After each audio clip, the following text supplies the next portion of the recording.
Kalah lagi. Hari tu kalah. Pagi tadi kalah.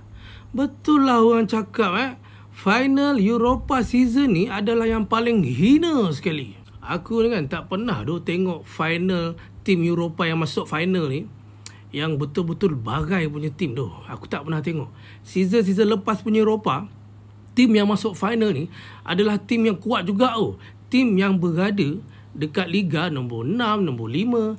Itu belum tim-tim yang daripada UCL masuk Europa lagi. Tapi itulah, aku tak salahkan pun kedua-dua tim ni. Tak. Diorang tak salah. Diorang dah memang bagai dah.